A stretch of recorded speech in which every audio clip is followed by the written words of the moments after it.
The color case hardening would push its value up. This is insanity. Well, how are you going to get your thumb over that to use that jimping? Hello, my name's Kevin Cashen. I am a master bladesmith of the American Bladesmith Society. I've been making blades, swords, knives, and other things my whole life in the traditional manner. And today, I've been asked to do a review of a video game that I'm not familiar with, CS, and the knives that are used in that game, and compare their shape and style to their real-world counterparts, and my experience that I have with those. So I guess there's a line that's appropriate to say here. Now let's gear up because we are not going on a windy walk here.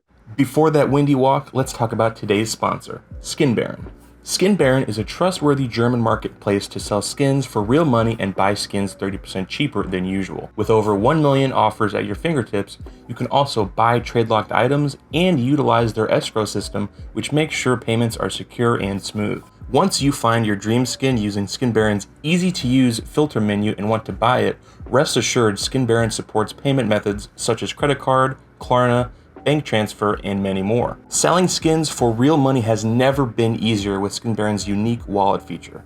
Any real money you receive for selling skins will be put in your Skin Baron wallet, and you can add funds straight to your wallet by using the deposit money feature.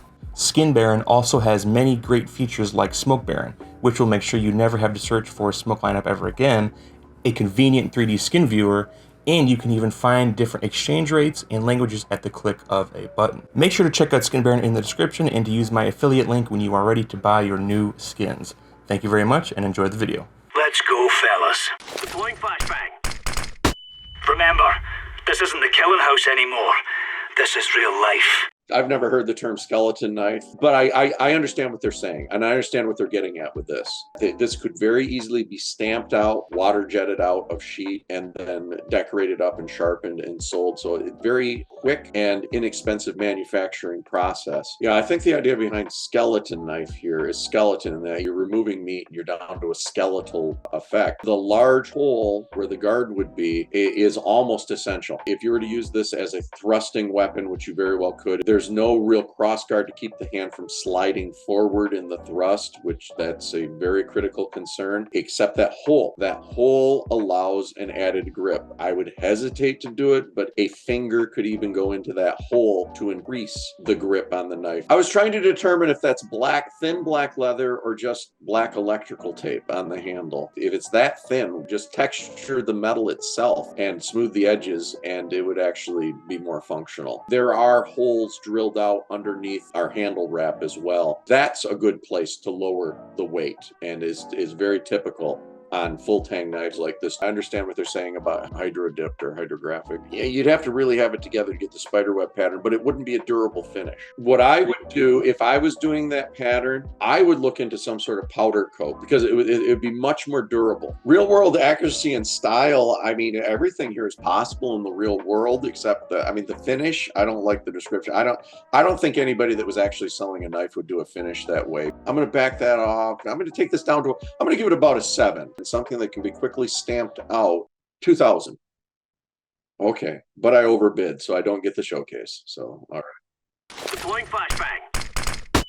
Are we rushing in, or are we going sneaky beaky like? These are interesting. These are push daggers. Now, we've been talking about finishes that aren't going to necessarily stay on. This is a more durable finish that does add to the function of the piece and does add to the appeal. And if somebody actually got a look like this out of color case hardening, kudos to them. Yeah, a color case hardening was very common on firearms in the 19th century, early 20th century. The description that you've provided, I'm really surprised as accurate as that description is. It does involve an enclosed case that's filled with carbon-bearing material like charcoal so that the metal absorbs the carbon from that material into the surface when it's heated at a very high temperature. At that temperature, the steel would start absorbing carbon. So I'm assuming it was easier to stamp these out of a softer steel that didn't have much carbon. That canister is then opened while hot, and these blades are quenched into a solution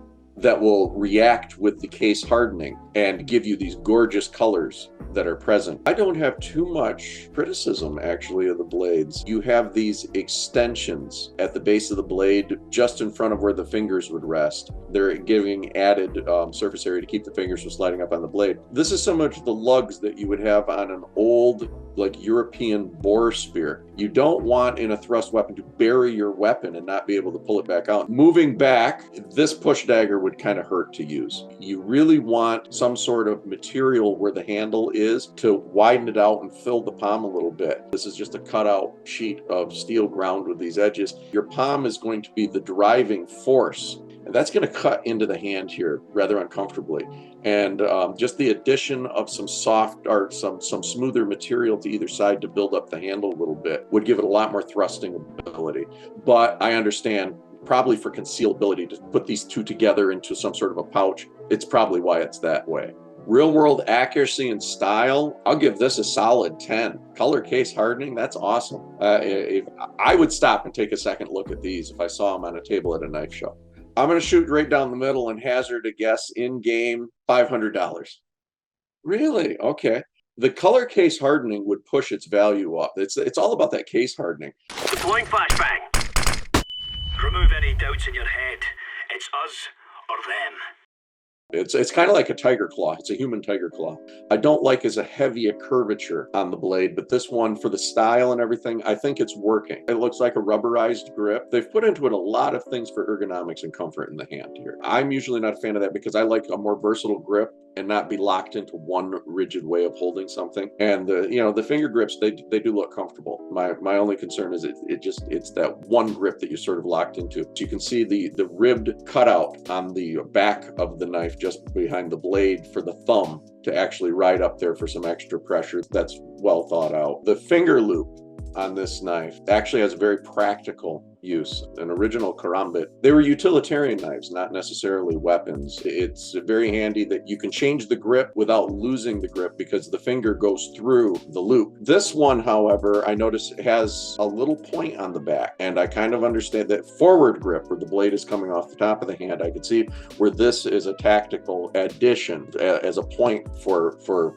striking with the very back of that. I don't know if it's going to crush anybody's skull, but it's really going to hurt like all get out. I was to rate it based on real world accuracy and style. I think it has style, and it's accurate to, once again, the tactical genre of a factory made knife today. But as far as the original karambit, I would give it maybe a 5-6. Once again, I think it's a really interesting knife for people that are into that style. Virtually how much this is worth, $50, but I've already kind of got a hint that this is going to be a lot more.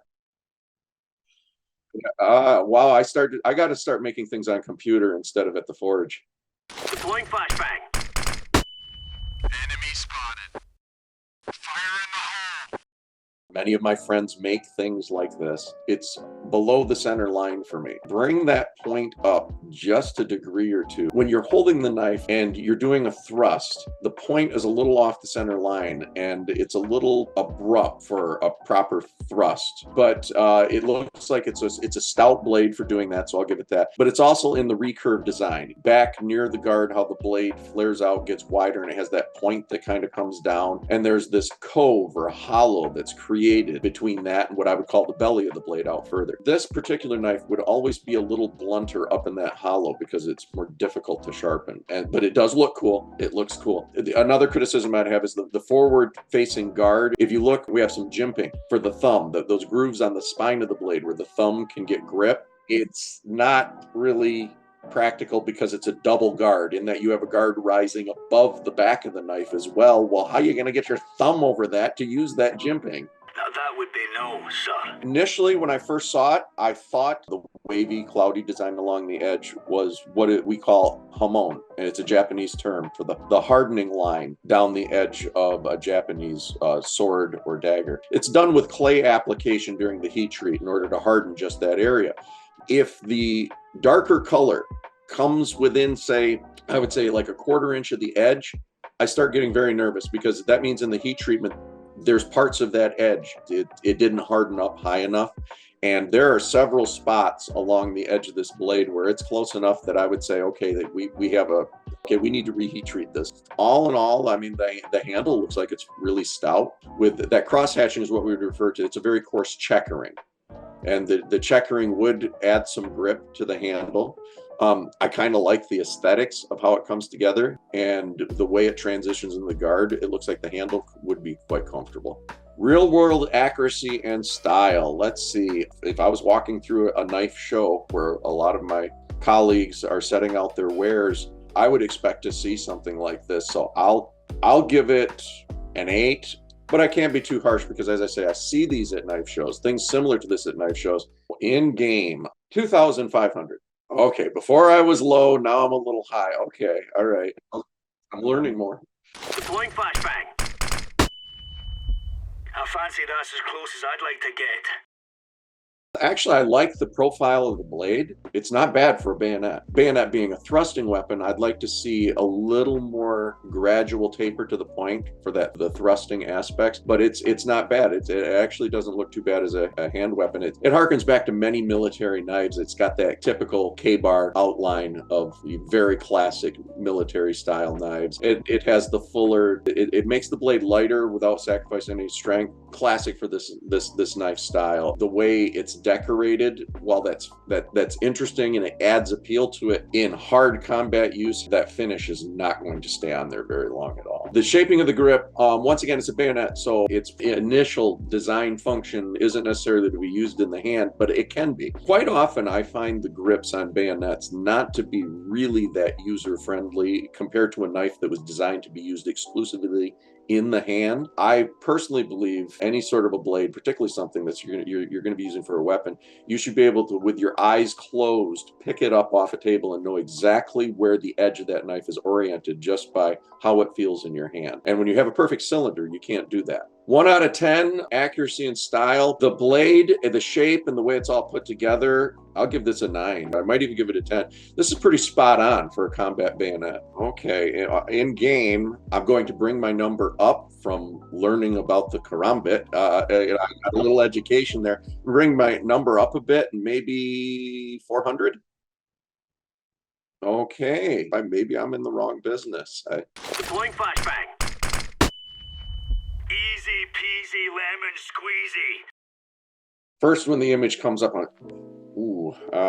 aesthetically, this one does not appeal to me. The curvature of the blade makes it really good for slashing blows, but I think it's mostly I see it as a utilitarian knife. The cuts down the side would be the false edge, and this is what I would refer to as a swedge clip in that it's concave. The way the lines come together up there, it's one of the main things that's turning me off with this blade. This is based off a liner lock design. The back of the blade has a notch that's cut out that rotates around, and then a portion of that liner will snap over in behind that little cutout and lock the blade open into position. And then to close the blade, your thumb goes into that crescent shape, that semicircle cut. Your thumb or finger will go into that and push that liner to the side so this blade will fold up again. The bolster, and that's the gray area where the pivot pin that the blade is attached to, it looks like a blasted steel, as well as the very tip. These various points coming down, I guess some sort of finger grip maybe. They're not really shaped in a way that makes sense that it would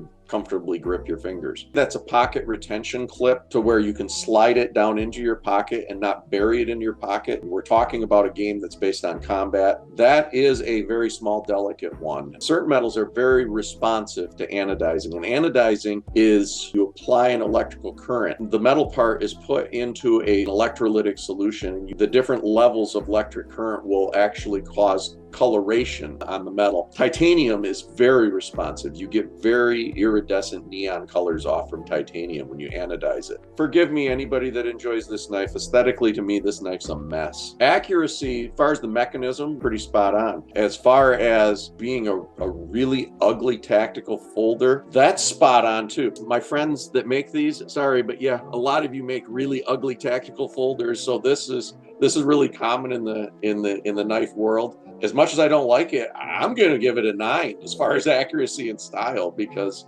there's no accounting for taste. To each his own. In game, from what I've seen of some of these other knives, how about $1,500? Okay, all right. See, I keep going higher because I've been consistently surprised. Deploying flashbang. Hey lads, let's put that one behind us. I'm familiar with the original designs out of the Philippines, also known as the Bali song. The blade shape I'm not fond of. The cutting edge, it's straight and then it has an abrupt upturn. It needs to make up its mind what style of knife it's going to be with that as far as the cutting edge. And unfortunately, the point, not very useful for thrusting because of its extreme upturn the way it is. It needs to be more in line with the bones of the hand as it's going into the thrust. On the edge bevel itself, where they put the Celtic, almost Celtic style knotwork, I would hope that that's etched. If it's some sort of a paint or overlay, once again, it's not going to last long in heavy use. Put it in a laser engraver, burn it on there, and it's on there for good. And it would look great. And it would be most cost effective too. I am familiar with how they're used and how they're flipped and spun, and I would see the shape of the individual handle halves getting in the way of a lot of the functions that I see people using them for. Also, the little finger thing coming down, well, that's a nice addition to use it as a locked-in tactical style knife. I could see it interfering with the flourishes that people might do with it in their hands. I would put this one real world style and accuracy, because of the things that I pointed out, maybe around a 4. 2000. Okay, yeah, I'm having a hard time. I got to separate what I would pay versus what I understand other people that may want it would pay. Deploying flashbang. Let's make this right as rain. Cheers, big fella. Hooray! We got Damascus. I mean, that's cool. That's nice. The point, it's got the recurve design that I talked about before that really doesn't do much for the cutting ability of the knife, except it would kind of make it miserable to sharpen. Saw teeth on knives have been a controversial topic since the 1980s, and John Rambo first appeared in a movie with saw teeth on the back of a knife. Some people think they're great. Some people think they're silly. If you design the knife really well as a chopper, I gotta wonder why you got saw teeth on the back of a knife, because you can, with a single swipe, cut through a pretty good sized sapling. These aren't effective saw teeth. That is a classic S-style guard. The very sharp, angular nature to it is a little more to the modern tactical taste. The top extension of the guard is going forward as a blade catcher, and the bottom comes back around to protect the front knuckles. It's a very stout guard. It's going to take a lot of abuse, but it's also going to add to the weight of the knife significantly. It is a full tang, which means you'd be able to see the tang on top and bottom. That could add to some durability. The pommel on the back appears to be riveted onto the tang. It's got a little extension coming down so that this thing can be used in a heavy chopping or slashing blow and not have it move forward out of the hand. That's a legitimate design feature. It looks like it's built very solidly. I will give it that. Basing it on the real world accuracy and style, I'm going to give it a 5. And I'm sad to say that. Looking at this and knowing how much I would pay in real life, $300.